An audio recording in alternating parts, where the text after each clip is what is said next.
Hello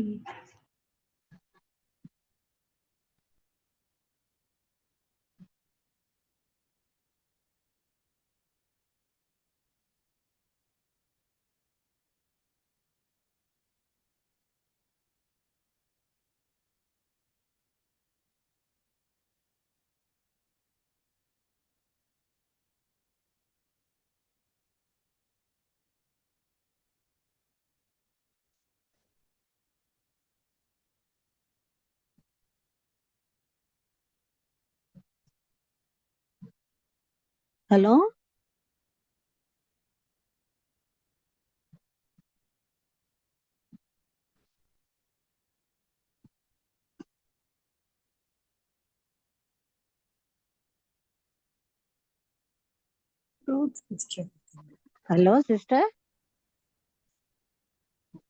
hello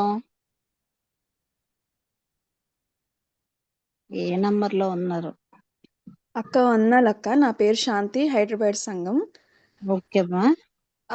Ruth సిస్టర్ది కొంచెం Zoom problem ఉంది, maybe అందువల్ల లీవ్ అయినట్టున్నారు. ఓకే, మరి పాట మీరు పాడతారా? సరే అక్క, పాడతాను. తను మీ దగ్గర ఉన్నారు, వద్దని రూతు ఉన్నారు. ఓకే ఓకే, రూత్ అక్క ఉన్నారు. పాటల పుస్తకంలో నుంచి పాటల పుస్తకం అంటున్నారు. 796 పాట పాడుతుంది. మధ్యాకాశమునందు మహిమా తోడా రానున్న ప్రభువునకు స్వాగతమియ్యా. దివిటీని వెలిగించుమా ప్రియమైన ఓ సంగమా, వధువైన ఓ సంగమా. దివిటీని వెలిగించుమా ప్రియమైన ఓ సంగమా, వధువైన ఓ సంగమా. మధ్యాకాశమునందు మహిమా తోడా రానున్న ప్రభువునకు స్వాగతమియ్యా. సహనాంబు కలిగి ప్రభునామమును ధరించి ధరలో వహించుమా. సహనాంబు కలిగి ప్రభునామమును ధరించి ధరలో వసించుమా. ఏ స్థితిలో నుండి పడిపోతివో, ఏ రీతి ప్రభు నిన్ను హెచ్చించెనో, ఏ స్థితిలో నుండి పడిపోతివో, ఏ రీతి ప్రభు నిన్ను హెచ్చించెనో, ఒకసారి తలపోయుమా. వధువైన ఓ సంగమా, ఒకసారి తలపోయుమా. వధువైన ఓ సంగమా, మధ్యాకాశమునందు మహిమా తోడా రానున్న ప్రభువునకు స్వాగతమియ్యా. కడదాక నీవు కాపాడుకొనుమా విశ్వాస దీపమును ఆరనీయక. కడదాక నీవు కాపాడుకొనుమా విశ్వాస దీపమును ఆరనీయక. నీ మొదటి ప్రేమన్, నీ మొదటి క్రియలన్ మొదలితని నిందారానీయకుమా. నీ మొదటి ప్రేమన్, నీ మొదటి క్రియలన్ మొదలితివని నిందారానీయకుమా. ఒకసారి తలపోయుమా. వధువైన ఓ సంగమా, ఒకసారి తలపోయుమా వధువైన ఓ సంగమా మధ్యాకాశమునందు మహిమా తోడా రానున్న ప్రభువునకు స్వాగతమియా అంతంబు వరకు ప్రభు కార్యములను ఆసక్తితో జరిగించుమా అంతంబు వరకు ప్రభు కార్యములను ఆసక్తితోడా జరిగించుమా నీ లెక్క ముగిసే కడవరి దినమందు జీవా కిరీటం నీదే సుమా నీ లెక్క ముగిసే కడవరి దినమందు జీవా కిరీటం నీదే సుమా ఒకసారి తలపోయుమా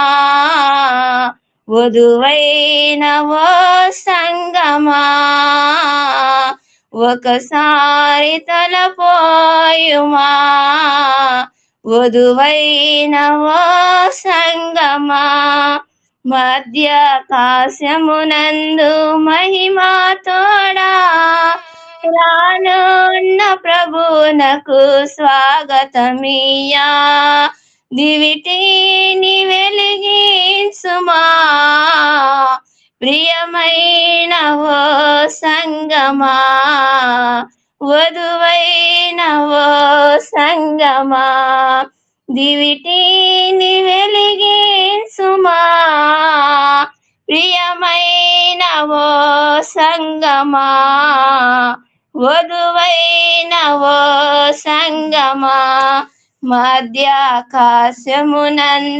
మహిమా తోడా రానున్న ప్రభువునకు స్వాగతమియా వందనాలు సిస్టర్.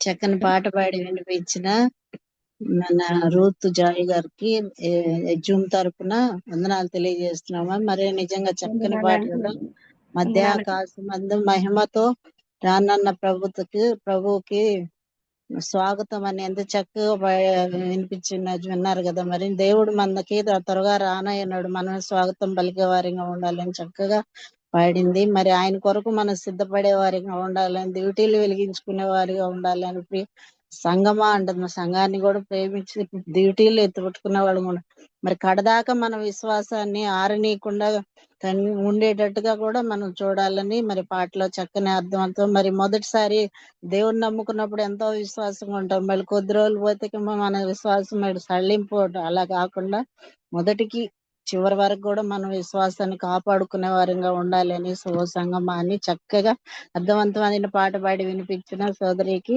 ఎస్ఆర్ ప్రేయర్ వారి తరఫున వందనాలు తెలియజేస్తున్నామమ్మా. ఇప్పుడు మన మధ్య వందనాలు రా. ఇప్పుడు మన మధ్యలోనే సుధా శ్యామ్ గారు ఉన్నారు, మన ఎస్ఆర్ నాగరాజ్ బ్రదర్ వాళ్ళ చర్చి సిస్టర్, ఆ సిస్టర్ కూడా అందరికీ పరిచయమే అనుకుంటున్నాను నేను. లేదంటే అక్క ఒకసారి పరిచయం చేసుకొని వాక్యాన్ని స్టార్ట్ చేయండి అక్క. Hello sister. వందనాలు. వినిపిస్తుందండి? వినిపిస్తుంది. అందరికీ వందనాలు. నా పేరు సుధా. ఓకే, సుధా శ్యామ్ గారు గుర్తుపెట్టాను. నేను కూడా మీకు తెలుసు, నేను కూడా అక్కడ మన ఇద్దరం చూసుకుంటే నేను కూడా హైదరాబాద్ వచ్చినప్పుడు ఆ చర్చికి వస్తుంటాను కదా. చైతన్య వాళ్ళ మదర్ నేను.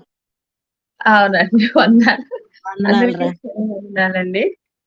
మరొకసారి ఈ మధ్యాహ్న కాల సాయంత్రం సమయంలో మీతో కూడి సహవాసం చేయడానికి మాకు అవకాశం ఇచ్చారు. మీకు దేవుని నామమున ప్రేమవందనాలు చెల్లించుకుంటున్నాము.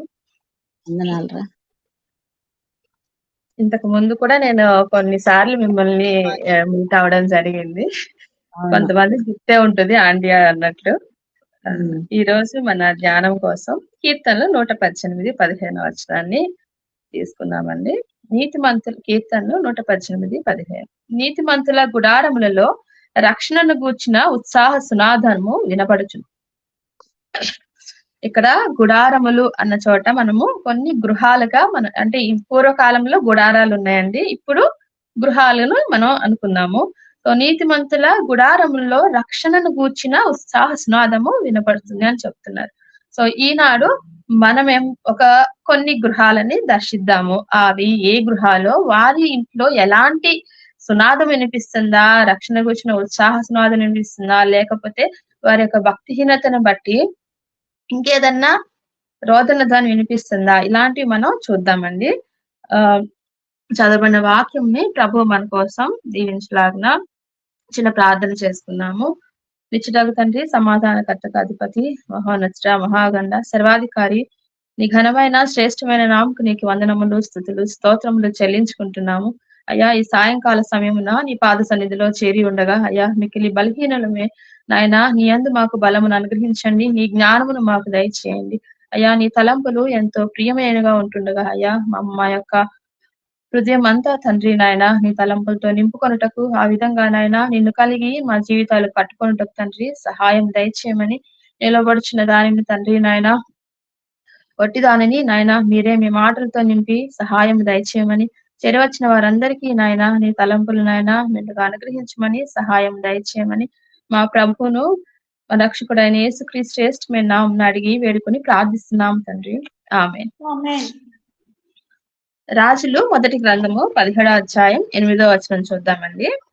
రాజులు మొదటి గ్రంథము 17వ అధ్యాయం 8వ వచనం. అంతటా యెహోవా వాక్కు అతనికి ప్రత్యక్షమై ఇలాగు సెలవిచ్చెను, నీవు సీదోను పట్టణ సంబంధమైన సారేపతు అను ఊరికి పోయి అచ్చట ఉండుము. నిన్ను పోషించుటకు అచ్చటనున్న యొక్క విధవరాలికి నేను సెలవిచ్చితిని.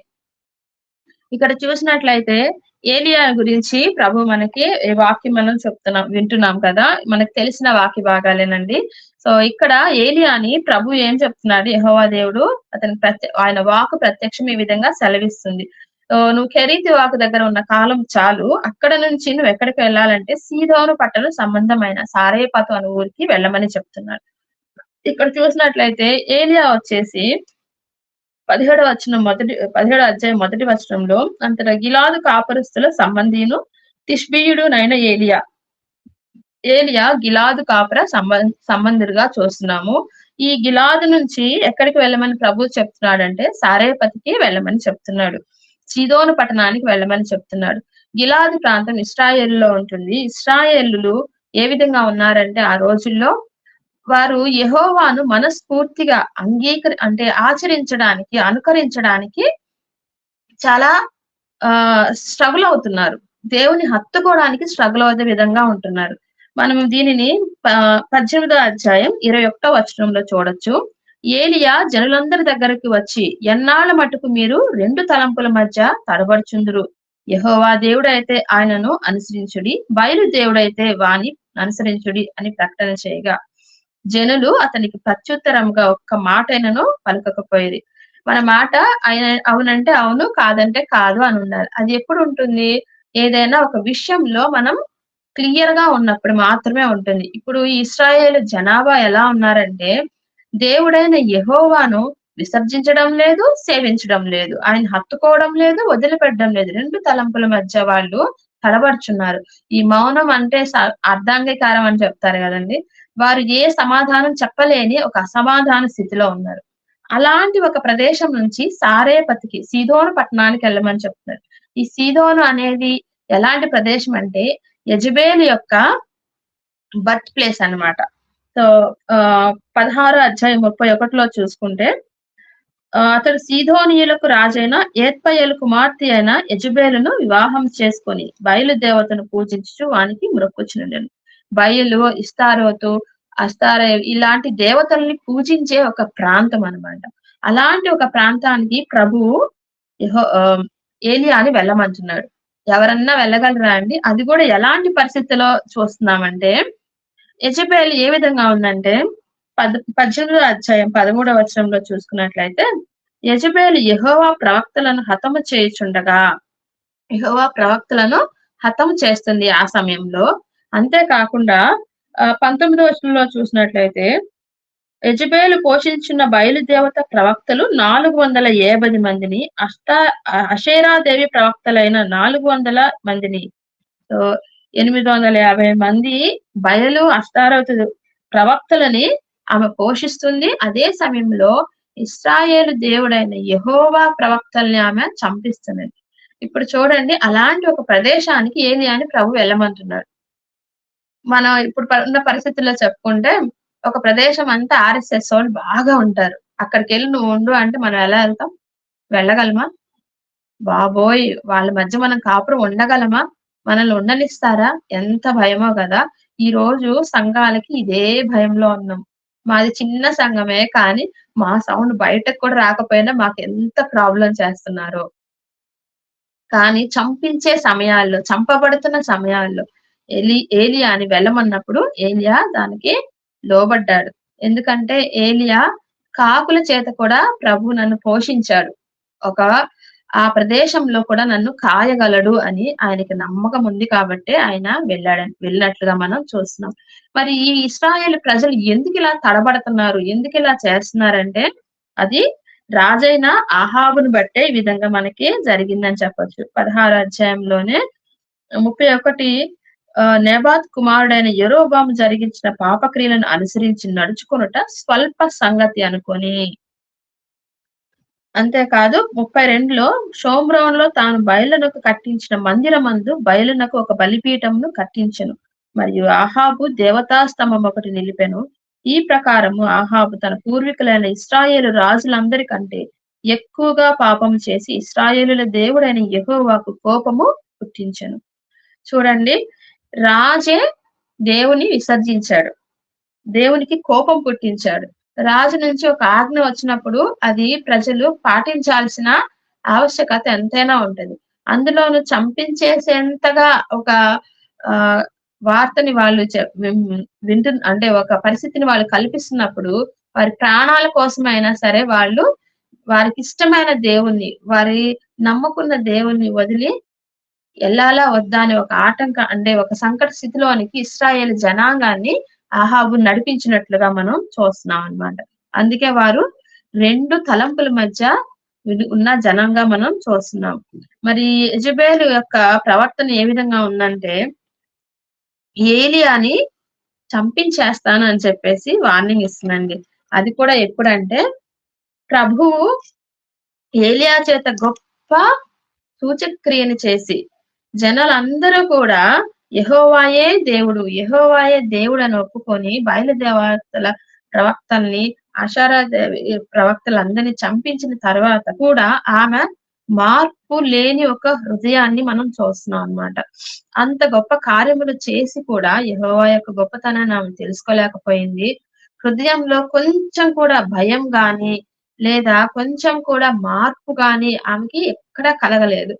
అంతేకాదు ఏం చెప్తుంది, 19వ అధ్యాయం 2వ వచనంలో, ఇంత జరిగిన తర్వాత యెజబెలు ఒక దూత చేత ఏలియాకు ఈ వర్తమానం పంపించెను, రేపు ఈ వేళకు నేను నీ ప్రాణమును వారిలో ఒకని ప్రాణం వలె చేయని యెడల దేవుడు నాకు గొప్ప అపాయము కలుగజేయునుగాక. దేవుని యొక్క ప్రవక్తనికి ఒక థ్రెటనింగ్ ఇస్తుంది. ఎందుకంటే ఆవిడ చాలా మంది ప్రవక్తల్ని చంపించేసింది కదా. సో ఆమె చేతిలో ఏముందని ఆమె అంతా విర్రవీగుతుందంటే అధికారం ఉంది. ఆమె ఆ దేశపు రాణి, రాజు యొక్క హృదయాన్నే మార్చివేసింది. రాజుని తను ఏ బయలుదేవతను అయితే పూజిస్తుందో, ఏ యొక్క హేక్రియలైతే చేస్తుందో వాటన్నిటిని అనుసరించే రీతిగా రాజునే ఆమె మార్చింది, రాజ శాసనాల్ని మార్చేసింది, జనాలని ఆమె ఇన్ఫ్లుయెన్స్ చేసేసింది. సో ఆమె పరిస్థితి, ఆమె యొక్క స్థితి ఎలా ఉందంటే, నాకు ఎటువంటి ఆటంకము లేదు, ఎవరి నుంచి ఎలాంటి థ్రెటన్ లేదు, నేను చెప్పిందే చేయాలి, నేను పూజిస్తున్న దేవుడే గొప్పవాడు అంటుంది. కానీ తనకున్న ఆ అంధకార మనస్సు తన ముందే జరుగుతున్న గొప్ప సూచక్రియను కూడా ఆమె చూడలేకపోయింది, ఒప్పుకోలేకపోయింది. ఒక మనిషి చేతిలో ఓడిపోయాను అనుకుంటుంది తప్పితే ఏలియా చేతిలో ఓడిపోయాను అనుకుంటుంది. కానీ ఏలియా సేవిస్తున్న దేవుడు చేసిన అద్భుత కార్యాన్ని ఆవిడ చూడలేకపోయిందని. ఆ అంధకార మనస్సు ఏ విధంగా ఉందో మనం ఆమెని గమనించవచ్చు. ఎఫెసీయులకు రాసిన పత్రిక 4వ అధ్యాయం 17వ వచనం 18లో మనం చూస్తాం కదా. ఎఫెసీయులకు రాసిన పత్రిక 4వ అధ్యాయం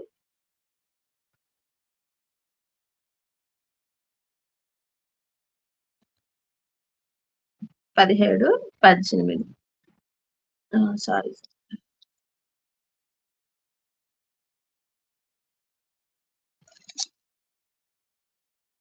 17, 18 అమ్మా.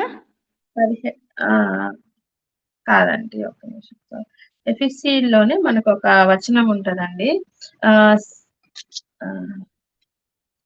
అంధకార మనస్సును బట్టి వారు అలాగా ఉన్నారని చెప్పేసి మనం ఒక వచనాన్ని 17, 18లోనేనా? 18. కాబట్టి అన్ని జనులు నడుచుకున్నట్లు మీరు ఇక మీదట నడుచుకునవలదని ప్రభువునందు సాక్ష్యం ఇచ్చుచున్నాను.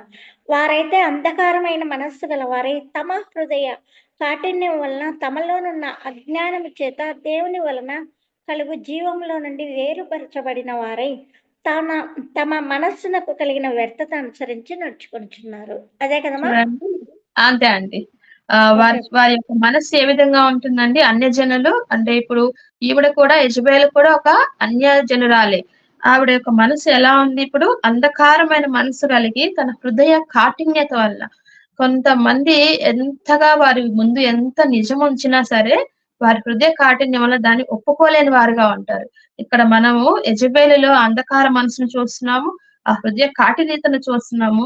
అసలు ఎంతగా కూడా దేవుని భయం లేకుండా ఆ యొక్క దేవుడు ఇచ్చే ఆ జీవం నుంచి వేరైపోయి ఇంకా మనసుకు కలిగిన ఆ వ్యర్థతను అనుసరించి నడిచే ఒక యెజబెలును మనం ఇక్కడ చూస్తున్నాం. ఈ గృహం చూడండి, మరి ఆహాబు యజమానిగా ఉన్నాడు, యెజబెలు తన భార్యగా ఉన్నది. కానీ వారిరువురి యొక్క ప్రవర్తన దేవునికి వ్యతిరేకంగా ఉన్నది. దేవునికే కోపము పుట్టించే విధంగా వారు ప్రవర్తిస్తున్నారు. ఇది ఒక సాధారణ కుటుంబం కాదు. ఒక రాజు, ఒక రాణి, ఒక దేశాన్ని ఏలి, ఒక దేశానికి, ఒక జనాంగానికి దిశానిర్దేశం చేయాల్సిన ఒక కుటుంబం ఏ విధంగా ఉందంటే దేవునికి కోపము పుట్టించే విధంగా ఉన్నది. వారి కుటుంబంలో, వారి హృదయాల్లో ఉన్న ఏ అంధకారం అయితే ఉన్నదో, ఏ కఠినత్వం అయితే ఉన్నదో వారి కుటుంబంలో కూడా అదే చీకటిని మనం చూడగలం. దేవుని యొక్క వెలుగుని గుర్తించలేని వారిగా ఉన్నారు. మరి ఆహాబుకు తెలుసు కదా యెరోబాముకి ఎందుకు ఆ విధమైన పరిస్థితి కలిగిందో. మరి దాని నుంచి కూడా ఆయన ఒక పాఠాన్ని నేర్చుకోలేదు, తనని సరిదిద్దుకోవాలని అనుకోలేదు. ఇంకా హేయమైన కార్యాలు చేసి దేవునికి ఇంకా కోపం పుట్టించిన వాడుగా చూస్తున్నాము. ఆమె ఏలియాని ధిక్కరించాను, ఏలియా మీద గెలవాలి అనుకుంటుందే కానీ సర్వాధికారి అయిన ఆ ప్రభువుని తను ధిక్కరిస్తున్నాను, దేవుడు ఎంత సార్వభౌముడో అది తను తెలుసుకోలేక ఎంతో మూర్ఖంగా ప్రవర్తించిన ఒక స్త్రీగా యెజబెల్ని మనం ఇక్కడ చూస్తున్నాం అన్నమాట. మరి యెజబెల్కి అక్కడున్న పరిస్థితులు అన్ని కూడా తెలుసు కదండి. కరువు, ఎక్కడ చూసినా కరువులో ఉంది, దేశమంతా కరువులో ఉంది. మంచైనా వర్షమైనా పడదు అని ఏలియా ద్వారా సెలవిచ్చిన వాక్కుని దేవుడు నెరవేరుస్తున్నాడు. తన చుట్టుపక్కల జరుగుతున్న ఆ కార్యాలను చూసి కూడా ఆమె తనని ఏ మాత్రము మార్చుకోలేకపోయింది. తాను మార్చుకోలేని ఒక స్థితిని మనం ఇక్కడ చూస్తున్నాము.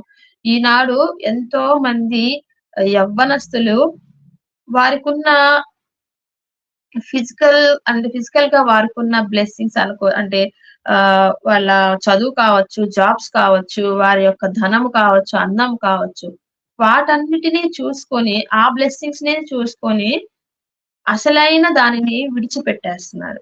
చుట్టుపక్కల జరుగుతున్న ఆ పరిస్థితులను బట్టి కూడా వారు నేర్చుకోవడం లేదు. ఇంకా చెప్పాలంటే ఇది అందరిళ్లలోనూ జరుగుతుంది. ఇదేమీ కొత్త కాదు. డైవోర్స్ కొత్త కాదు, లవ్ మ్యారేజెస్ కొత్త కాదు, గొడవలు కొత్త కాదు, భర్తని హింసించడం కొత్త కాదు, అత్తమామలు తరవేయడం కొత్త కాదు. ఇవన్నీ కూడా ఆ చీకటి మనసులే, ఆ అంధకార మనసే, దేవుడిని ధిక్కరించే మనసే. ఇవన్నిటిని నార్మలైజేషన్ చేస్తున్నారు. ఇవన్నీ బయట వ్యక్తుల్లో ఉంటాయి, అన్యజనుల్లో ఉంటాయి. అలాంటి వాటిని కూడా ఇప్పుడు మన దేవుని ఎరిగిన బిడ్డలు కూడా అది నార్మల్ థింగ్ గా చూస్తున్నారు. అది ఎంతో విచారకరమైన పరిస్థితి అండి. మనము వారందరికీ వేరే నిలవాలి. మన కుటుంబం వారి నుంచి వేరుగా ప్రత్యేకంగా కనబడాలి. ఆ ప్రత్యేకత ప్రభువులో ఉంటేనే వస్తుంది. ప్రభువులో లేని ఒక కుటుంబాన్ని మనం ఇప్పుడు చూస్తున్నాము. ఏ పాఠము నేర్చుకోలేదన్నమాట. మూర్ఖురాలు ఏం చేస్తుందండి? తన ఇంటిని ఊడబెరుక్కుంటది కదా. దుష్టురాలుగా మనం ఏమన్నా చూస్తున్నాము. సామెతలు 2వ అధ్యాయం ఒకసారి చూద్దాం. సామెతలు 2వ అధ్యాయం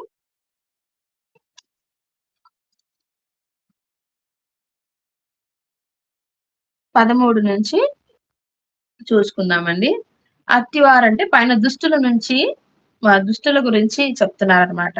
చీకటి త్రోవల్లో నడవవలని యథార్థ మార్గములను విడిచిపెట్టెదరు, కీడు చేయ సంతోషించుదురు, అతి మూర్ఖుల ప్రవర్తన యందు ఉల్లసించుదురు. వారు నడుచుకున్న త్రోవలు వంకరవి, వారు కుటిల వర్తనలు. అలాంటి యొక్క వాళ్ళ ఇల్లు ఎలా ఉంటుందో 18వ వచనంలో చూస్తే, దాని ఇల్లు మృత్యువునొద్దకు దారి తీయను, అది నడుచు త్రోవలు ప్రేతల యొద్దకు చేరును. దాని యొద్దకు పోవు వారిలో ఎవరునూ తిరిగి రారు, జీవ మార్గములు వారికి దక్కవు. చూసారా, జీవ మార్గమును ధిక్కరించి నడుస్తున్న జనాంగం, ఒక కుటుంబం మనం ఇక్కడ చూస్తున్నాం. వీటిలో ఏమన్నా మన జీవితంలో మనం ఇంకా కలిగి ఉన్నామా? మనం అంటే చాలా మంది రక్షించబడిన వారు కావాలని పాపం చేయకపోవచ్చు, కానీ కొన్ని విషయాలు తెలియని విధంగా, తెలియకుండా, తెలుసుకోకుండా, లోతుగా దానిని ఆలోచించకుండా అందరిలో జరుగుతున్నది కదా, పర్వాలేదు అన్న విషయంలో కూడా మనం చేస్తూ ఉంటాం. వాటన్నిటిని కూడా వాక్యంలో మనం సరిచేసుకొని ప్రార్థనలో పెట్టుకుంటే దేవుడే మనకి జ్ఞానం ఇస్తాడు. దానితో మనల్ని మనం కట్టుకుంటాం, మన గృహాల్ని కట్టుకుంటాం. చూసినట్లయితే వారు కీడు చేయడానికి సంతోషిస్తారంట. యెజబేలు ఎంతగా ఒక వ్యక్తిని కొట్టడమే ఒక స్త్రీకి చాలా కష్టంగా ఉంటది, కానీ ఆమె అధికారం ఎంతగా ఆమెను మార్చిందంటే చంపించి వేసేంతగా. ప్రవక్తలను, యెహోవా ప్రవక్త అనేవాడు ఉండకూడదు, చంపించేయాలనంతగా, అంతగా ఆమె ఉంటుంది. వాళ్ళు అతి మూర్ఖుల ప్రవర్తన ఉల్లసిస్తారంట. వారు నడిచే త్రోవలు కూడా వంకరవంట. అంతేకాదు కుటిల వర్తనలు, ఎంత కుటిలత్వం ఉందో కదా యెజబేలులో. మనం తర్వాత నాబోతు విషయంలో కూడా దీనిని చూద్దాము. అలాంటి ఒక ఇల్లు ఎలా చేస్తుందంటే మృత్యువునొద్దకు దారి తీస్తుందంట. ఇవన్నీ కూడా యెజబేలు యొక్క జీవితంలో జరిగిన సంభవాలన్నీ. వీటన్నిటిని మనం ఎరిగిన వారమే. ఇలాంటి స్థితి ఉన్న దుష్టుల యొక్క ఇంటి స్థితిని మనం ఇక్కడ చూస్తున్నాము. వారి ఇంటిలో ఏముంటది అంటున్నారు? మృత్యువే ఉంటుంది అని చెప్తున్నారు. దారి తీస్తుందంట మృత్యువుకి. సామెతలు 6వ అధ్యాయం 16వ వచనం చూద్దాం ఒకసారి. యెహోవాకు అసహ్యములైనవి 6 కలవు, 7 ఆయనకు హేయములు. అవేవనగా అహంకార దృష్టియు, కలలాడు నాలుకయు, నిరపరాధులను చంపు చేతులను, దుర్యోచనలు యోచించి హృదయమును, కీడు చేయుటకు త్వరపడి పరుగులెత్తు పాదములను, లేని వాటిని పలుకు అబద్ధ సాక్షియు, అన్నదమ్ముల్లో జగడమును పుట్టించువాడును. చూడండి, ఇవన్నీ కూడా దేవుని దృష్టికి అసహ్యాలంట. ఇలాంటి వాటన్నిటిని యెజబేలు, ఆహాబు జరిగించిన రీతిని మనం గమనిస్తున్నాం. అనేక విషయాల్లో వీరి విధంగా మనం ఉన్నట్టుగా మనం చూస్తున్నాం. దేవుని ప్రవక్తలని ట్రీట్ చేసే విషయంలో కానీ, నా పగవాడా అంటున్నాడు ఏలియాని ఆహాబు. ఎంత అహంకారము కదా. దేవుని ప్రవక్తలకు ఇవ్వాల్సిన గౌరవాన్ని ఇవ్వలేదు, వారికి ఇవ్వాల్సిన మర్యాదను ఇవ్వలేదు. అసలు దేవుణ్ణే వాళ్ళు ధిక్కరించినట్లుగా మనం చూస్తున్నాం. నిరపరాధులను చంపు చేతులు. నాబోతు ఎలాంటి పాపం చేయలేదు కదా, అంటే తప్పు చేయలేదు కదా, కానీ నాబోతు విషయంలో చూస్తే రాజుల మొదటి గ్రంథం 21:7 చూసినట్లయితే,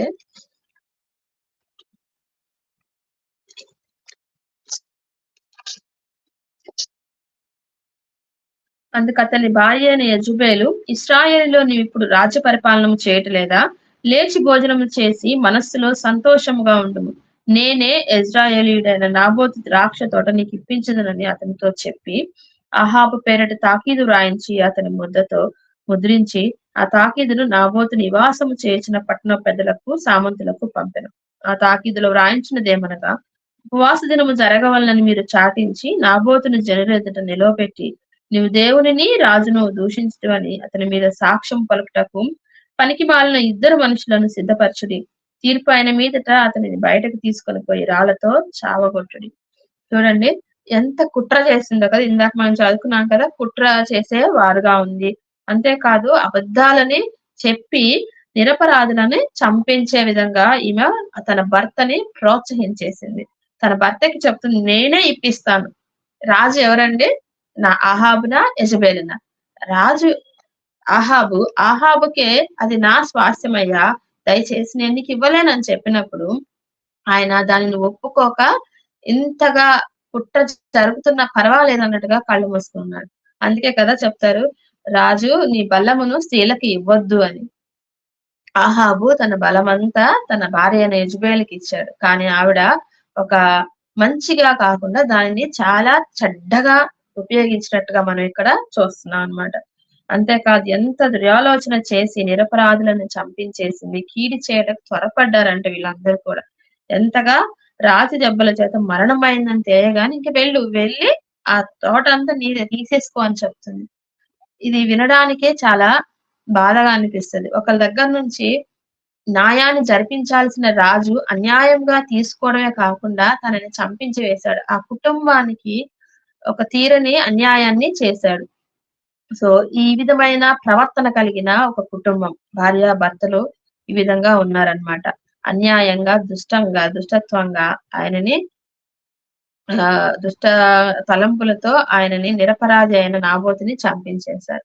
దాని వల్ల వాళ్ళు ఏం చేసుకున్నారు? ఆ కీడు వలన వారు ఏమి కోసారంటే 21వ అధ్యాయం 19వ వచనంలో నీవు అతనిని చూసి ఇలా ప్రకటించుము, యెహోవా సెలవిచ్చినదేమనగా దీని స్వాధీనపరచుకోవాలని నీవు నాబోతుని చంపితివి కదా.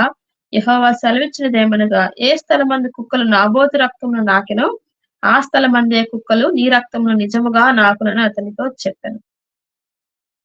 తనకి చేసిన ఒక వ్యర్థమైన పని, ఆ చిన్న తోటే కదండి, ఎంత రాజ్యమేం కాదు కదా, రాజ్యమంతా నీదే కదా, ఆయనను ఒక చిన్న తోట కోసం ఎంత పని చేశావో దానివల్ల ఏమన్నారు? నాబోతు రక్తం ఎక్కడ నా కుక్కలు నాకే, అక్కడే నీ రక్తం కూడా కుక్కలు నాకుతాయి అని చెప్పాడు.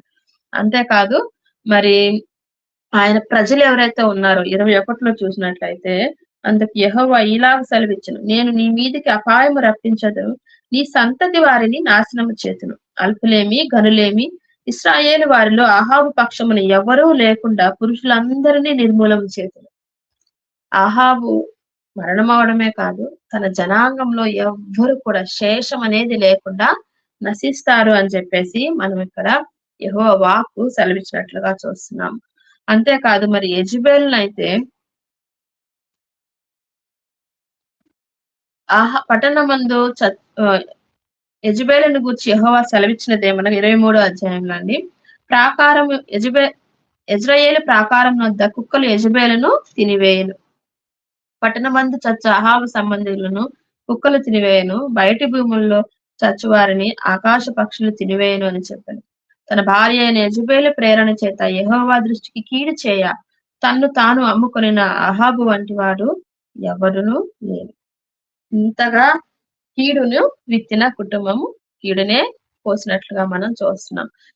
ఏదో ఒక స్థలం కోసం లేదా దేనికోసమైనా ఒక వారి యొక్క పవర్ ని చూపించుకోవాలని, వారి దేవులే గొప్ప అని ఎంతో హేయమైన క్రియలను చేసిన యెజబెలు తన కుటుంబం ఏదైతే దేన్ని బట్టి అయితే గర్వించిందో ఆ రాజరికం తర్వాత కానీ అసలు తన భర్త లేడు, తన బిడ్డలు, తన సంతానం, తన జనాంగం ఎవ్వరు లేకుండా అందరినీ దేవుడు శూన్యం చేశాడు. అంతే కదా, ప్రభువు భక్తిహీనతని ఏనాడు కూడా సహించేవాడుగా లేడు.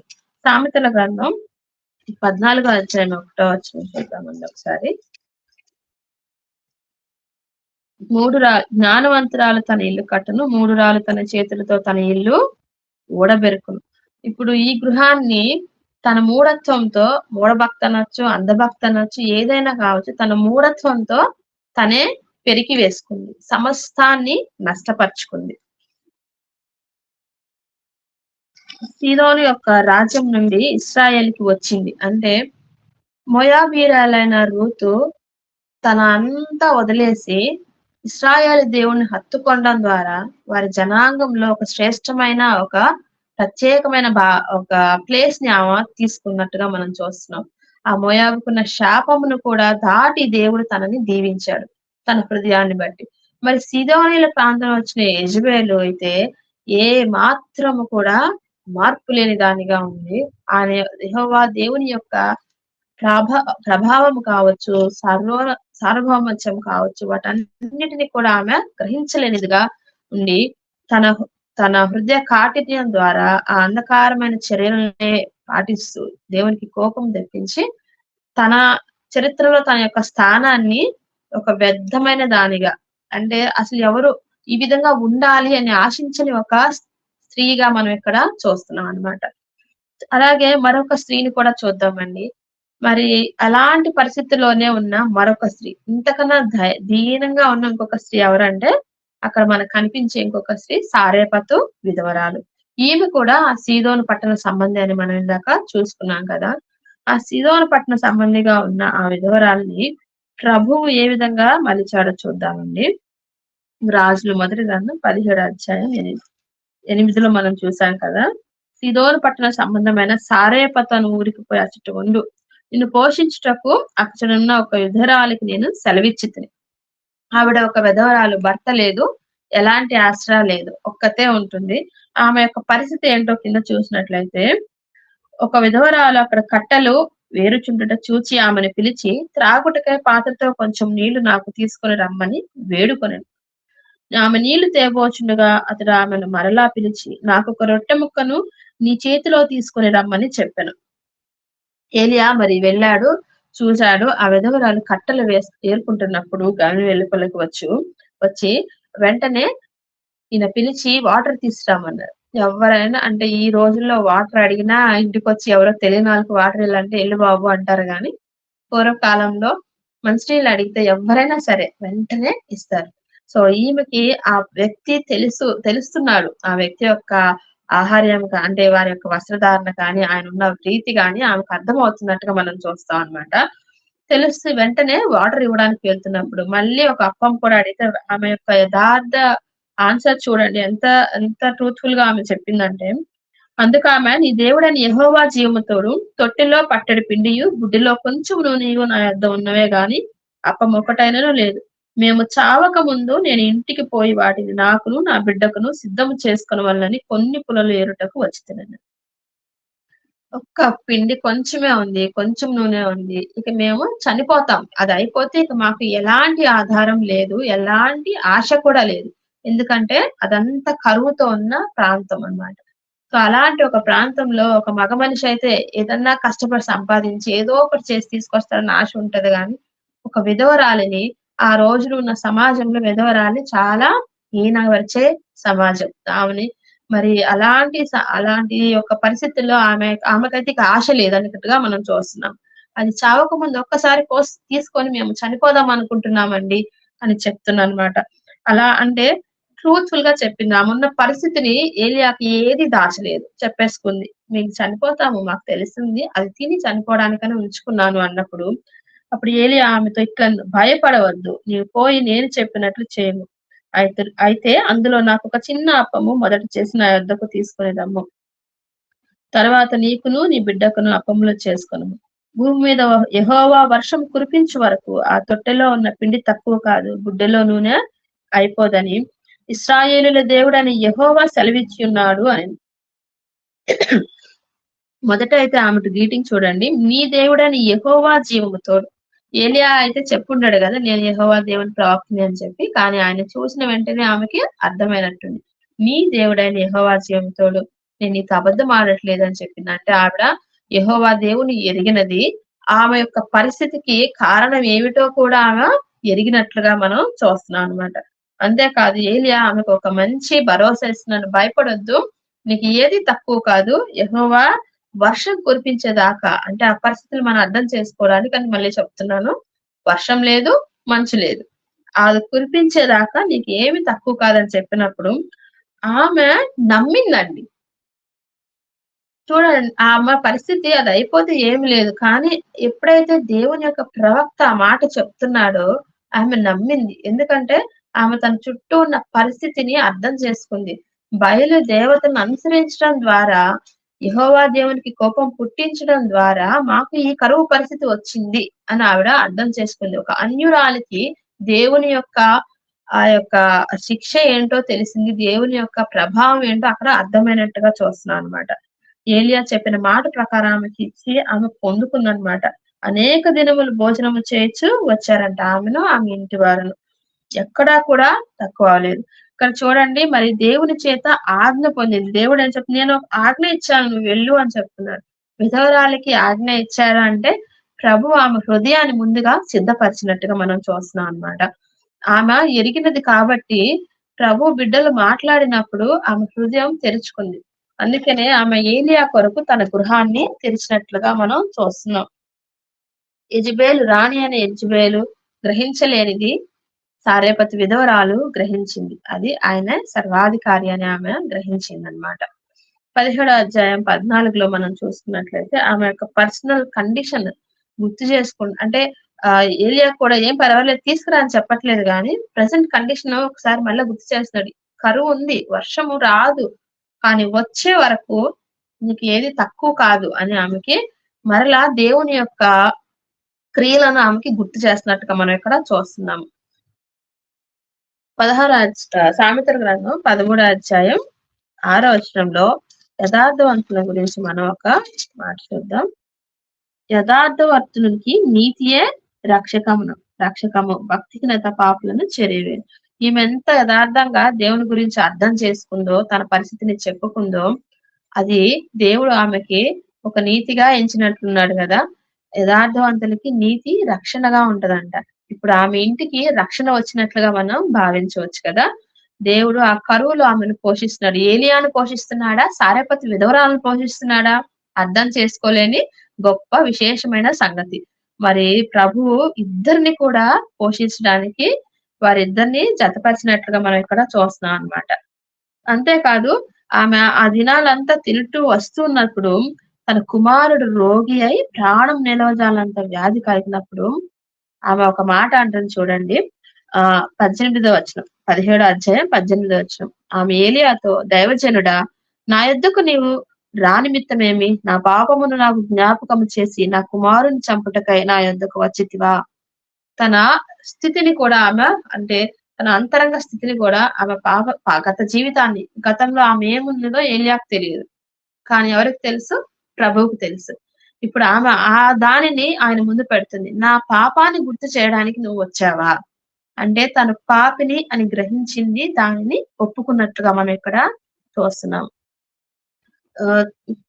కీర్తనలో ఉంటుంది కదండి, నా పాపమును నేను కప్పుకొనక ఒప్పుకుంటుంది అని చెప్పి. సో ఆ విధంగా ఆమె ఒప్పుకున్నదిగా మనం చూస్తున్నాం అన్నమాట. యెజబేలు గాని ఆహాబు గాని వారిని గద్దించినప్పుడు ఎలాంటి ఒక ప్రవర్తనని మనం అక్కడ ఒప్పుకున్నట్లుగా మనం చూడము, వారిని ధిక్కరించినట్లుగానే మనం చూస్తాం అన్నమాట. ఏలియాకి ఆమె ఇచ్చిన ఇంపార్టెన్స్ ఏంటంటే ఆమె ఒక బసని, ఇక్కడ చూసినట్లయితే ఒక బసని సిద్ధం చేసినట్టుగా మనం చూస్తున్నాము.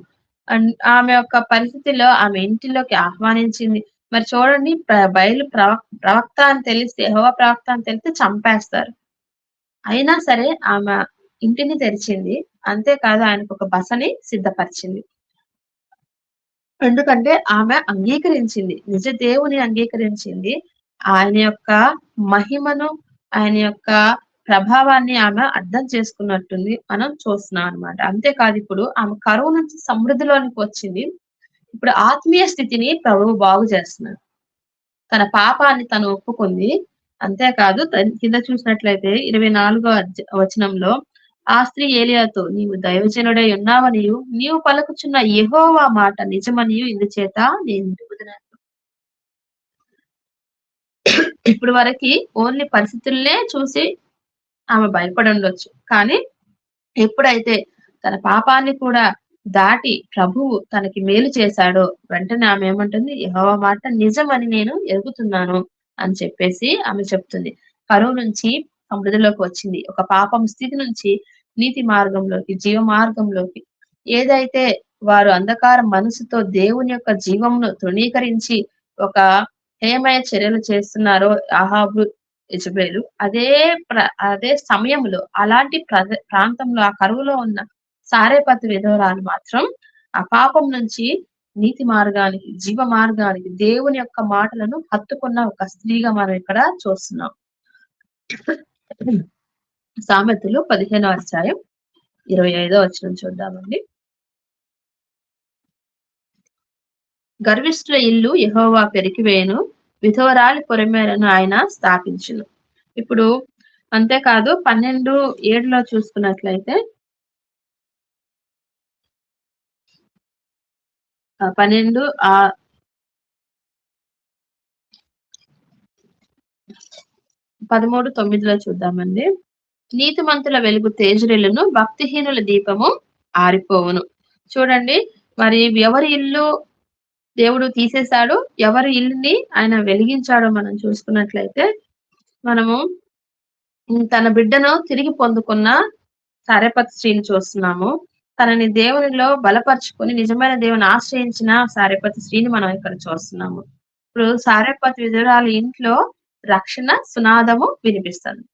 మరి యెజబెల్ ఇల్లు ఏ విధంగా ఉందంటే సామెతలు 11:10లోనే ఒక లైన్, ఒక వచనం ఉంది. 11:10 రెండవ లైన్ చూద్దాము. భక్తిహీనులు నశించినప్పుడు ఉత్సాహ ధ్వని పుట్టునంట. వీరు నశించి అంటే ఆల్రెడీ ప్రభు సెలవిచ్చాడు కదా, అహాబ్ ఎలా చనిపోతాడో, తన సంబంధులు ఎలా చనిపోతారో, యెజబెల్ ఎలా చనిపోతారో అన్ని చెప్తున్నారు. వీళ్ళు చనిపోయినప్పుడు నిజంగానే దేశము హర్షించినట్లుగా మనం చూస్తున్నాము.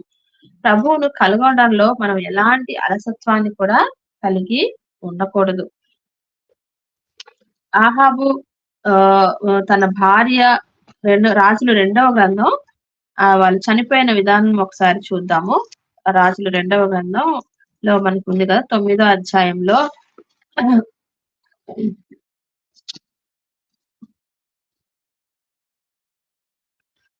10వ వచనంలో చూద్దాం. 10:10లో చూసినట్లయితే అహాబు కుటుంబీకులను గూర్చి యెహోవా సెలవిచ్చిన మాటల్లో ఒక్కటి నెరవేరకపోదు.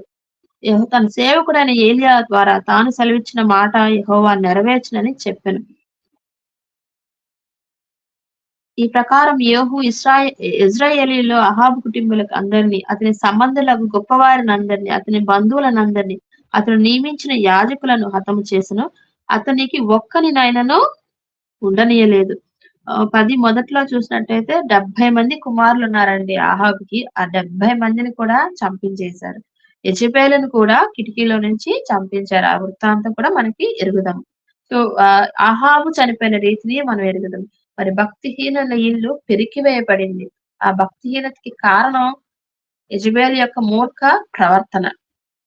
తను సర్దిద్దుకోలేకపోయింది, తన భర్తను సర్దిద్దలేకపోయింది, తన ఇంటిని కాపాడుకోలేకపోయింది. అక్కడ ఏముంది? ఆ ఇంట్లో మరణ రోదన, వేదన ఏమి లేదు. ఆ ఇంట్లో ఒక పెంట కుప్పగా ఆ ఇల్లు చేయబడింది.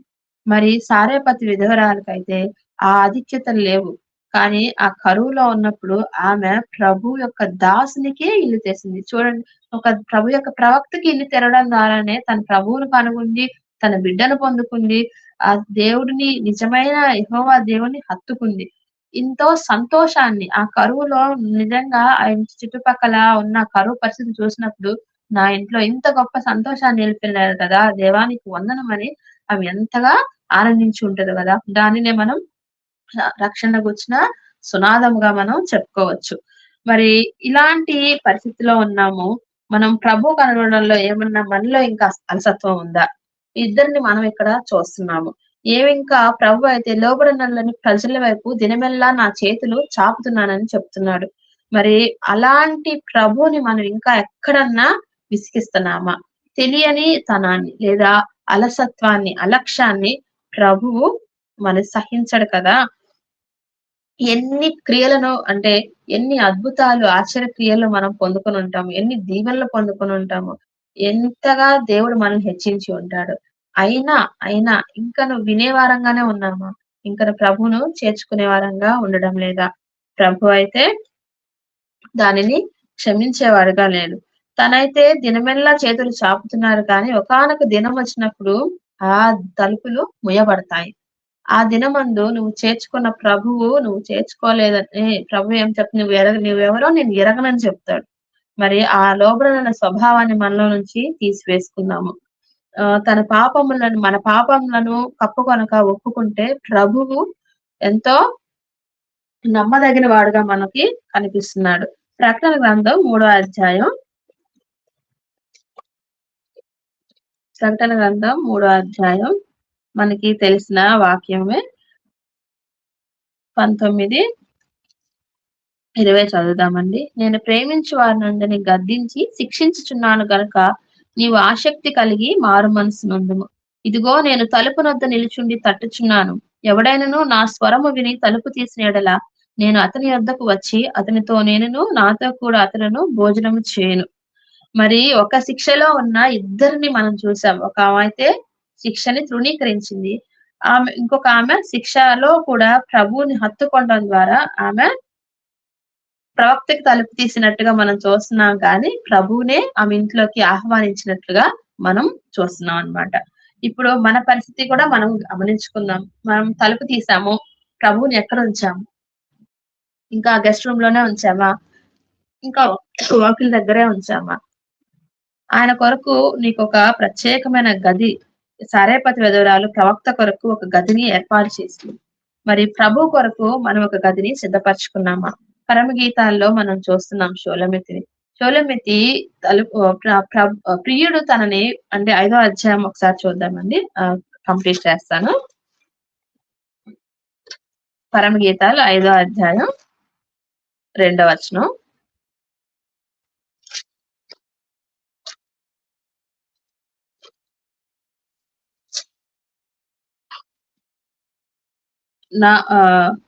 నేను నిద్రించితిగా నా మనసు మేల్కొని, చూడండి 4వ లైన్ నుంచి చూస్తాను. నా తల మంచుకు తడిచినది, నా వెంట్రుకలు రాత్రి కురియ చినుకులకు తడిచి ఉన్నవి. నాకు తలుపు తీయమనుచు నా ప్రియుడు వాకిలి తట్టుచున్నాడు. మన ప్రభు మన కొరకు కూడా ఈ విధంగా నుంచొని తలుపు తట్టుచున్నాడు. మరి ఆ తలుపు తీసేవారంగా ఉన్నామా? ఇంకా నిద్రలో ఉండి ఆయనని ఆ తలుపు తీయనంతలో అతడు వెళ్ళిపోయిన అనుభవంలో ఉన్నామా? మరి మరొక అనుభవమే మనం చూస్తే, ఆమె ఇక్కడైతే ప్రియుని పోగొట్టుకుంది, కానీ 3వ అధ్యాయం 4వ వచనంలో చూసినట్లయితే, నేను వారిని విడిచి కొంచెం దూరం పోగా నా ప్రాణప్రియుడు నాకు ఎదురుపడను, వదిలిపెట్టక నేను అతన్ని పట్టుకుంటుని. నా తల్లి ఇంటికి అతని తోడుకొని వచ్చి తిని, నన్ను కనిన దాని అరలోనికి తోడుకొని వచ్చి తిని. ఇది ఎంతో శ్రేష్టమైన అనుభవంగా మనం ఇక్కడ చూస్తున్నాం. అంతేకాదు 7వ అధ్యాయం 13 లాస్ట్ లో 3వ లైన్ చూస్తానండి. నా ప్రియుడా, నేను నీ కొరకు దాచి ఉంచిన నానావిధ శ్రేష్ఠ ఫలములు పచ్చివియు పండువియు మా ద్వారబంధం మీద వేలాడబడుచున్నవి. ప్రభు కొరకు తలుపు తీసింది, ఆయనని ఒక ప్రత్యేకమైన స్థలానికి తీసుకొని వెళ్ళింది. అంతేకాదు తనైతే ఏదైతే సిద్ధపరిచిందో వాటన్నిటినీ ఆమెకి పెట్టిందంట. మరి ప్రభు అదే చెప్తున్నారు కదా, నేను తలుపు తడుతున్నాను, నన్ను లోపలికి తీసి పిలిస్తే నేను లోపలికి వచ్చి నీతో కూడా భోజన సహవాసాన్ని చేస్తానని చెప్తున్నాడు. మనం ప్రియుని కనుగొనడం మన రక్షణకి సూచనగా ఉంది. ఆయనని ఇంటిలోనికి లేదా గదిలోనికి తోడుకొని వెళ్ళడం ఆయనతో సహవాసం చేయడానికి సూచనగా ఉంది. ఆయన భోజన బల్ల దగ్గర మనం చేరి ఉండడం ఆరాధనకి లేదా అర్పించే జిహ్వ ఫలాలకి సూచనగా ఉంది. మనం సారేపతి విధవరాల్లో ఆ ఇంటిలో వీటిని చూస్తున్నాం. ఆమె తెరిచినది, ఆమె పిండిని, ఆ నూనెని ఆయన కొరకు సిద్ధం చేసి ఉంచింది. వారిని ఒక సహవాసంగా వారు ఉన్నారు. మనం ఈ రోజు మన ప్రియుణ్ణి మనం కూడా మన ఇంట్లో చేర్చుకుంటే, ఆయనకి ఒక ప్రత్యేకమైన అరని లేదా ఒక ప్రత్యేకమైన స్థానాన్ని మన హృదయంలో ఉంచుకుంటే, ఆయనతో సహవాసం చేస్తే మన ఇల్లు కూడా దీవించబడుతుంది. మన ఇంటిలో నుంచి కూడా ఒక రక్షణ సునాదము వినిపిస్తుంది. సో అటువంటి కృప మన అందరికీ దేవుడు అనుగ్రహించును గాక. ఇంకా ఎవరైనా ఈ అనుభవాలు లేకపోతే దయచేసి, మన సమయం చాలా తక్కువ, మనము అంచె దినాల్లోనే ఉన్నాము. మన గృహాల్లో ఉన్న బిడ్డల కొరకు, రక్షణ లేని బిడ్డల కొరకు ఎంతగానో ప్రార్థన చేసేవారంగా మనం ఉండాలి. వారిని కాపాడుకునే వారంగా ఉండాలి. మన ఇంటిలో రక్షణ సువార్త వినపడడానికి మనమే ఒక సాధనంగా ఉండాలి. అటు కృప ప్రభు మనందరికీ అనుగ్రహించుగా. దేవుని వాక్యం దీవించుగా. అందరికీ వందనాలు. వందనాలు సుధా సిస్టర్, చక్కని వాక్యాన్ని అందించారు. మన మధ్యలోకి 2 స్త్రీల గురించి తీసుకొచ్చి చక్కగా అందించారు. రక్షణ సునాద గీతం అందించేది. ఏ ఊరు గృహంలో రక్షణ సునాదం ఉంది, దేవుడు ఎవరి పట్ల కార్యం జరిగించారు, దాని గురించి చక్కగా చెప్పుకొచ్చిన సుధా గారికి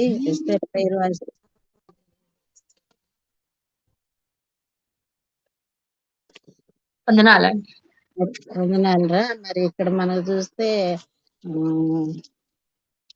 ఫోన్ లో వస్తున్నాయి మధ్యలో యజబేల్ గురించి, ఎలియా గురించి రక్షణ సువార్త సునాదం లేని గృహంగా మనం చూసాము. ఎక్కడైతే సారేపిత స్త్రీ అయితే రక్షణ సునాదంగా గృహంగా ఉన్నట్లు మనం ఇక్కడ చూసుకుంటున్నాము.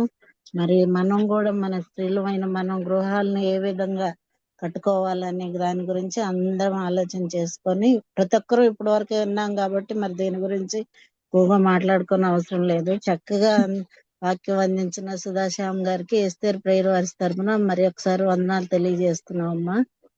వందనాలండి. ఇప్పుడు మనం ఏదన్నా ప్రకటనలు ఉంటే చెప్పండి, ప్రేయర్ చేసుకుందాం. ఇంకా చివరి అంశంలోకి వచ్చి హలో, ఎవరికైనా ప్రార్థనా అంశాలు ఏమన్నా ఉన్నాయా? లేనట్లయితే ప్రార్థన మన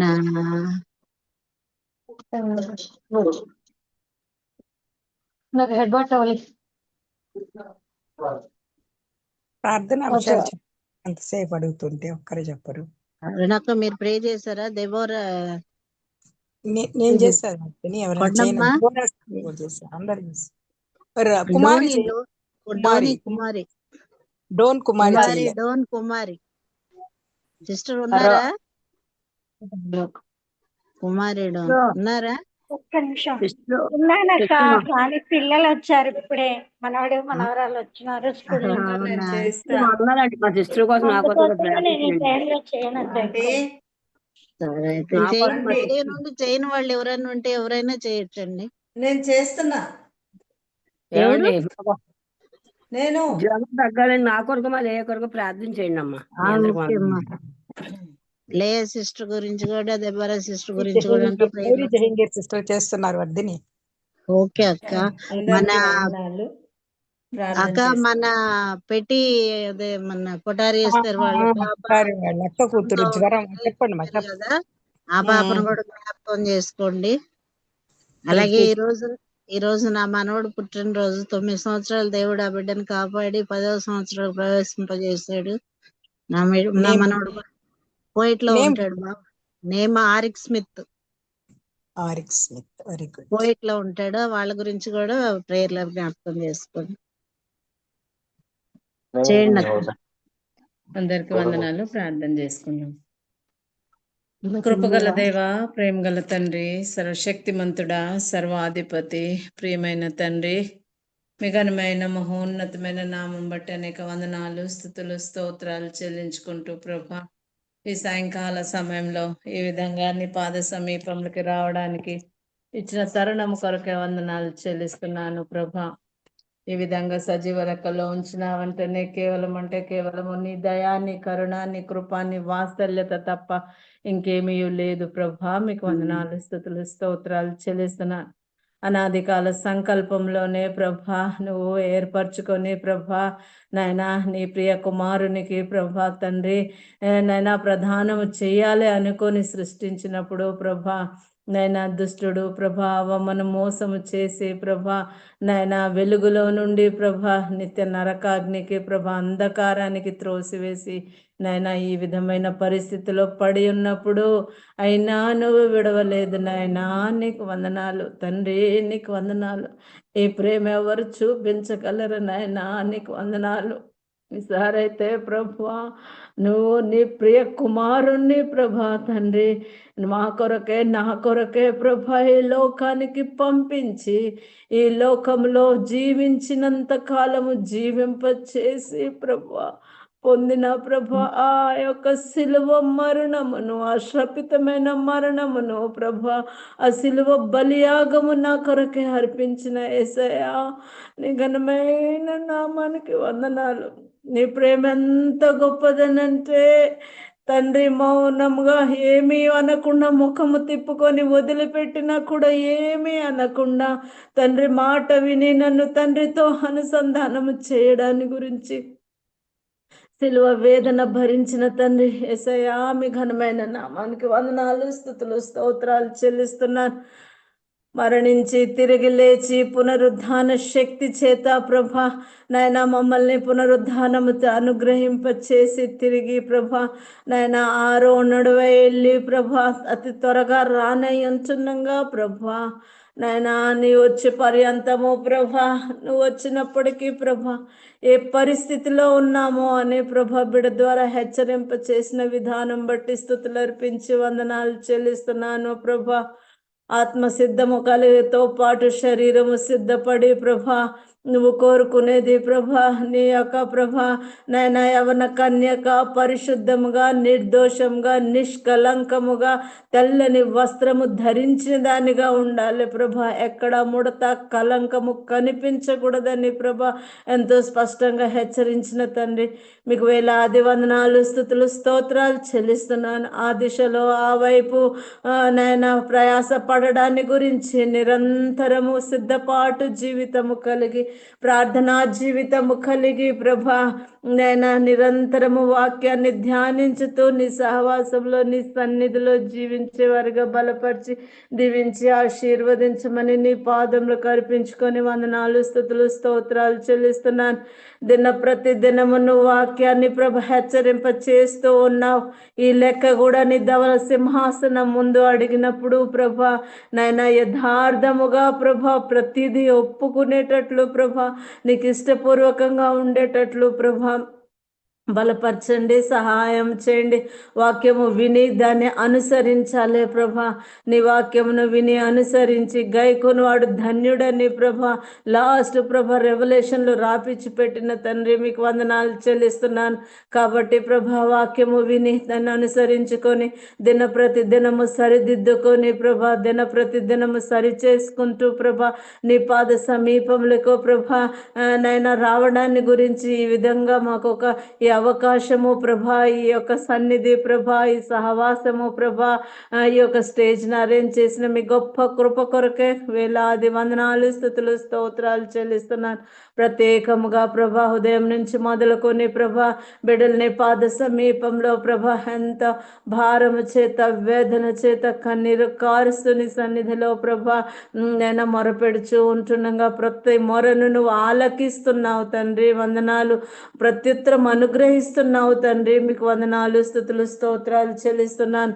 వృత్తాంత గ్రంథము 6వ అధ్యాయంలో ప్రభు ఎంతో స్పష్టంగా ఇశ్రాయేలు ప్రజలతో చెప్పుతున్నావు, నేను మిమ్మల్ని నా స్వాస్థ్యంగా చేసి ఉన్నాను, మీరు చెడి ఉన్నారు, కానీ పూర్ణ హృదయంతో పూర్ణ మనస్సులో నన్ను వెతికితే నేను మీకు ప్రత్యక్షమవుదును అని ఎంత స్పష్టంగా చెప్పుకుంటూ వస్తున్నావు ప్రభా. నువ్వు మాట్లాడే దేవుడవు, ప్రత్యక్షత కలిగే దేవుడవు. కాబట్టి ప్రభా మేము అనునిత్యము అనుక్షణము ప్రభా స్త్రీలమైన మేము నేను ప్రభా కుటుంబము కొరకు భర్త బిడ్డలు బంధువులు నైనా స్నేహితులు చుట్టుపక్కన వాళ్ళు ప్రభా సంఘము కొరకు ప్రభా నాయన చాలా జాగరూకులమై ప్రభా నిరంతరము ప్రభా నాయన నీ సన్నిధిలో ప్రభా ప్రార్థించే వారిగా ప్రభా బలపరచండి. నేనైతే ప్రార్థనలో ప్రభా శూన్యంలో ఉన్నాను, నీ పాదములు పట్టుకొని బ్రతిమిలాడుతున్నాను ప్రభా. సరిచేయమని అడుగుతున్నాను, కృప చూపమని అడుగుతున్నాను, బలపరచమని అడుగుతున్నాను. నీ వైపు హృదయాన్ని సంపూర్తిగా మళ్లించి ప్రభా నీలో స్థిరత్వము కలిగి బ్రతికేటట్లు కృప చూపి దీవించమని అడుగుతూ వందనాలు చెల్లిస్తున్నాను. వాక్యం చెప్పిన సహోదరుని బట్టి వేలాది వందనాలు ప్రభా స్తోత్రాలు చెల్లిస్తున్నాను ప్రభా. నీ కృప ఎంతో అపారమైనది. ఏ క్షణము ఎవరి ద్వారా ఏ విధంగా చెప్పాలనో ప్రభా ఆ విధంగా నువ్వు వాడుకుంటున్న విధానం బట్టి వందనాలు. సహోదరిని తన కుటుంబాన్ని తన పరిస్థితులని తన సమస్తాన్ని నీ స్వాధీనంలోకి అప్పగించుకుంటుండగా మీ కృప బాహుళ్యత చేత బలపరచండి, దీవించండి, ప్రతి అక్కరి తీర్చమని అడుగుతూ వందనాలు స్తుతులు స్తోత్రాలు చెల్లిస్తున్నాను.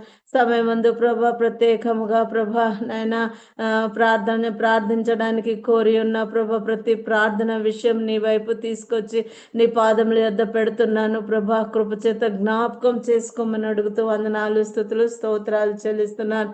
నాయన చిన్న బిడ్డ జీవితంలో నూతన సంవత్సరం నువ్వు అనుగ్రహించిన విధానం బట్టి స్తుతులు అర్పించి వందనాలు అర్పిస్తున్నాను ప్రభా. నీ దయా కిరీటము చేత నింపి ప్రభా బాల్యము నుండే ప్రభా నీ అడుగు జాడలో నడుస్తూ ప్రభా నీ కట్టడలను అనుసరిస్తూ ప్రభా ప్రతి దినము ప్రభా నాయన వాక్యమును చదవడము బిడ్డకు అలవర్చండి ప్రభా, ప్రార్థించడము అలవర్చండి ప్రభా, మంచి జ్ఞానము చేత నింపండి ప్రభా, మంచి వివేకము చేత నింపి ప్రభా నాయన ప్రేమ గుణము కలిగి ప్రభ, ఆరోగ్యము కలిగి ప్రభ, నైనా తన ఉంటున్న స్థలములో ప్రభ, చిన్న బిడ్డల స్కూల్కి వెళ్తున్న స్కూల్లో కూడా ప్రభ బిడ్డను ఇప్పటి నుంచి సాక్షిగా వాడుకోమని అడుగుతూ వందనాలు స్తుతులు స్తోత్రాలు చెల్లిస్తున్నాను. ఆ కుటుంబం అంతటిని నీ స్వాధీనంలో కల్పించుకొని వందనాలు స్తుతులు స్తోత్రాలు చెల్లిస్తున్నాను. అదేవిధంగా సోదరి నైనా దెబోరా సహోదరిని, లేయ సహోదరిని నీ పాదంలో కనిపిస్తున్నాను. బిడ్డలు ప్రభ బలహీనత చేత ఉంటుండగా ప్రభ ముట్టండి ప్రభ, సంపూర్ణ ఆరోగ్యము చేత నింపండి. నీ యొక్క సన్నిధానంలో ప్రభ అనేక పరిస్థితులు ప్రభ నైనా సువార్త పరిచర్య కొరకు ప్రభ పరుగులిడుచు ప్రభ నీ వైపు తేరి చూస్తూ ఉంటుండగా బిడ్డల్ని చుట్టూ కంచె వేసి కాపాడండి. చేస్తున్న పరిచర్య అంతటిని మీరు దీవించండి, ఆశీర్వదించండి, బలపరచండి, సహాయం చేయండి. 25, 26, 27 తారీఖులో పులివెందులలో జరగబోచున్న ప్రభ కూటాల విషయమై ప్రార్థిస్తున్నాను ప్రభ. నైనా కరుణించండి, కృపచేత జ్ఞాపకం చేసుకునండి ప్రభ. నైనా గొప్ప మహిమ చేత నింపబడి ప్రభ నైనా అనేక ఆత్మలు రక్షింపబడేటట్లు కృప చూపండి దేవా. వందనాలు చెల్లిస్తున్నాను నైనా. అంతేకాదు ప్రభ విశ్వాసులు ప్రతి ఒక్కరూ ప్రభ బలపరచబడేటట్లు కృప చూపండి, సహాయం చేయండి. సేవా పరిచర్యకు రాబోచున్న ప్రభ కాపర్లను ప్రభ జ్ఞాపకం చేసుకోండి ప్రభ. వారి చుట్టూ మీ కంచె వేయండి ప్రభ. వారికి మంచి ఆరోగ్యాల చేత నింపండి ప్రభ. క్షేమంగా తీసుకురండి ప్రభ. ఉంటున్న స్థలంలోని సన్నిధి తోడుంచండి ప్రభ. నువ్వు చెప్పబోయే వాక్యమును ప్రభ నోటి ద్వారా బూరగా వాడుకొని బలపరిచి సహాయం చేయమని అడుగుతూ వందనాలు స్తుతులు స్తోత్రాలు చెల్లిస్తున్నాను. అదేవిధంగా ప్రభా సోదరులు శ్యామ్గా బ్రదర్ కొరకు ప్రార్థిస్తున్నాను ప్రభా. బిడ్డను ముట్టండి ప్రభా, సంపూర్ణ ఆరోగ్యము చేత నింపండి ప్రభా. కరుణ సంపన్నుడవు, శాశ్వతమైన ప్రేమ చేత ప్రేమించిన వాడవు ప్రభా. మీకు వందనాలు చెల్లిస్తున్నాను నాయన. మరణించి ప్రభా నాయన దుర్వాసన వచ్చిన లాజరు బయటికి రమ్మని కన్నీరు కార్చి ప్రభా మూలుగుచూ ప్రార్థించిన తండ్రి, ఆనాటి తండ్రివి ఈనాటి తండ్రివి నాయన. నీకు వందనాలు. ఆ బిడ్డకు సంపూర్ణ ఆరోగ్యం చేత నింపమని అడుగుతూ వందనాలు స్తోత్రాలు చెల్లిస్తున్నాను. బిడ్డ పాల్ని జ్ఞాపకం చేసుకోండి ప్రభా. సర్జరీ అయి ఉంటుండగా మీ కృపకు అప్పగించుకుంటున్నాను. కృప చేత జ్ఞాపకం చేసుకోమని అడుగుతూ వందనాలు స్తుతులు స్తోత్రాలు చెల్లిస్తున్నాను. కేజీ ఆంటీని అంకుల్ని బలపరచండి, మంచి ఆరోగ్యాల చేత నింపండి.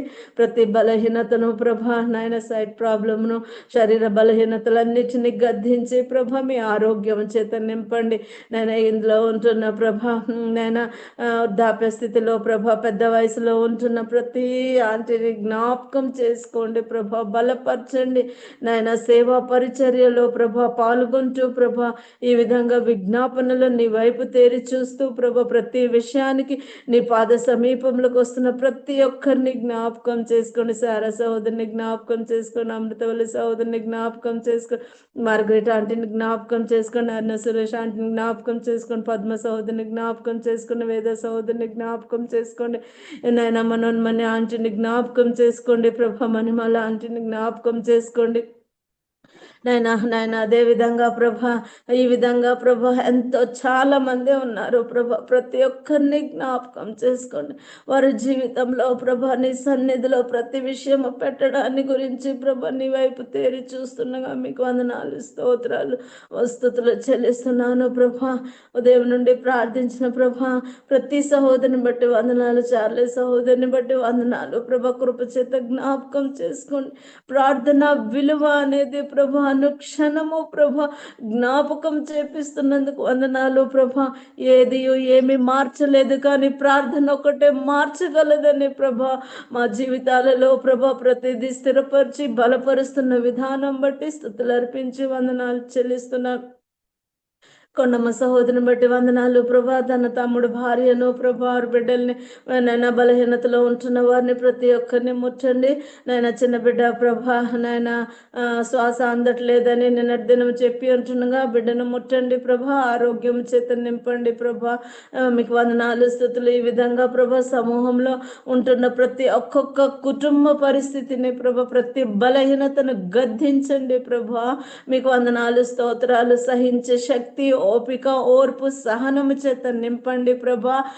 నిత్యము ప్రభా కొండల తట్టున కనులెత్తుచున్నాను, నాకు సహాయం ఎచ్చటి నుండి వచ్చునని యెహోవాయే కదా అని ప్రభా భక్తుడైన దావీదు ప్రభా ఎదురు చూసినట్లుగా నిరంతరము ప్రభా నీ కొండ వైపు చూసుకుంటూ ప్రభా ప్రతి విషయాన్ని మీద నిరీక్షణ కలిగి, ఓపిక, ఓర్పు కలిగి బ్రతికే వారిగా మమ్మలను దీవించి బలపరిచి నడిపించుకోమని బ్రతిమలాడుతూ వందనాలు, స్తుతులు, స్తోత్రాలు చెల్లిస్తున్నాను తండ్రి.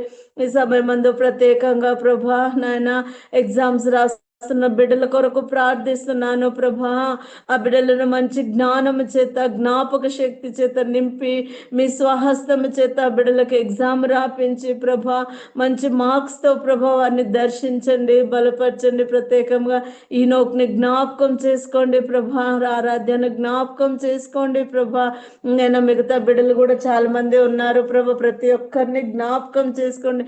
10th బోర్డుకు సిద్ధపడుతూ ప్రభా రాసిన వాళ్ళు కొంతమంది కూడా ఉంటుండగా రాస్తున్న వాళ్ళు ప్రతి ఒక్కరిని మీ స్వాధీనంలో కల్పిస్తున్నాను, కృప చేత జ్ఞాపకం చేసుకోమని అడుగుతున్నాను. యవన బిడ్డల కొరకు ప్రార్థిస్తున్నాను ప్రభా. యవనస్తులను దీవించండి, బలపరచండి మీ కృప చేత ప్రభా. వారి ప్రతి అక్కర మీకు తెలుసు ప్రభా.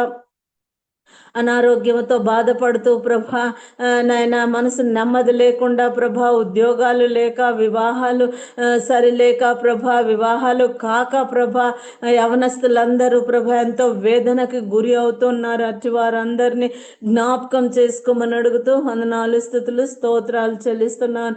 మీకు అసాధ్యమైంది ఏది లేదు ప్రభా. నీ వైపు తేరి చూసినప్పుడు నువ్వెవ్వరిని తృణీకరించలేదు ప్రభా.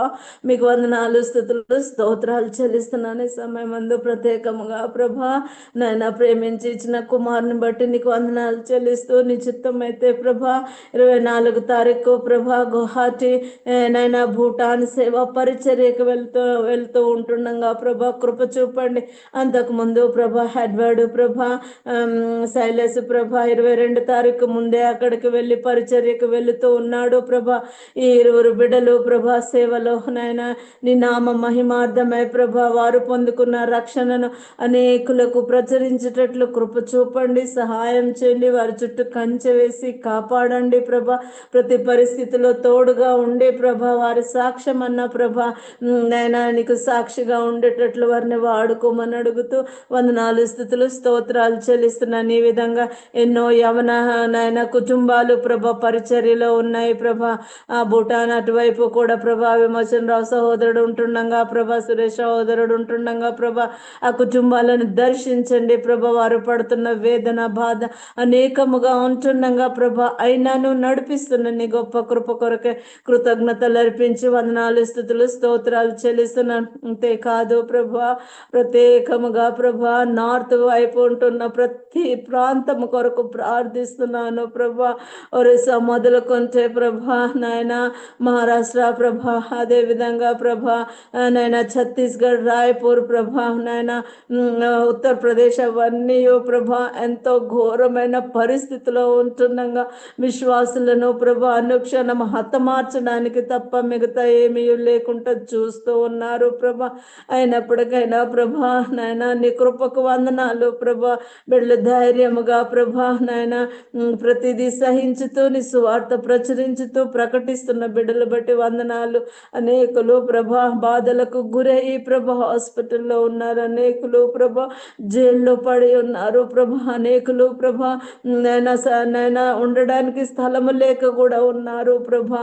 సంఘాలను మందిరాలను కూల్చివేయడము, నైనా కిరాయి కుండాలనే ఇంట్లో కూడా ఉండనీయకుండా వెళ్ళగొట్టడము, ఇవన్నీ క్రియలు జరుగుతున్నా. అయినప్పటికైనా ప్రభా నీ కృపకు వందనాలు. నీ రాకడలో ఇవన్నీ జరగనై ఉంటుండగా ప్రభా నువ్వు మాకు ప్రభా సమస్తము సమకూరిస్తే మేమేమి చేస్తున్నామని పరీక్షించుకొని నీ పాద సమీపంలో ప్రభువా నైనా వినయ విధేయతలు కలిగి సమర్పణ జీవితం కలిగి బ్రతికేటట్లు కృప చూపి నీ సన్నిధిలో ప్రతి విషయానికి ఏమి చేయలేకున్నా మొరపెట్టడం ఒకటన్నా నైనా కలిగి బ్రతికేటట్లు కృప చూపి సహాయం చేయమని అడుగుతూ వందనాలు, స్తుతులు, స్తోత్రాలు చెల్లిస్తున్నా. ఈ విధంగా ప్రభా ఈ సమయమందు ప్రభా మరొకసారి ప్రభా మా దేశ ప్రధాని కొరకు ప్రార్థిస్తున్నాను, అధికారుల కొరకు ప్రార్థిస్తున్నాను, ముఖ్యమంత్రుల కొరకు ప్రార్థిస్తున్నాను ప్రభా. కృప చేత జ్ఞాపకం చేసుకోండి ప్రభా. ఎటు చూసినా ప్రభా నైనా వ్యర్థమైన హిందుత్వం అంటూ ప్రభా ఎన్నో క్రియలు చేస్తున్నాను. ఈరోజు ప్రభా శివాజీ అంటూ ప్రభా ఎన్నో ప్రభా ర్యాలీలు తీస్తూ ఎన్నో విధాల క్రియలు చేస్తూ ఉన్నారు ప్రభా. మార్గము సత్యము జీవమై ఉండి ప్రభా జీవాధిపతి సృష్టికర్తను నిన్ను విడనాడి నీ మాట వింటేనే ప్రభా వాళ్ళకు ప్రభా నాయన ఎంతో రోషము కలిగి చంపడానికి సిద్ధపడుతున్నారు. అటు వారిని జ్ఞాపకం చేసుకోండి ప్రభా, అటు వారిని దర్శించండి ప్రభా, అటు వారి హృదయంలో కార్యము జరిగి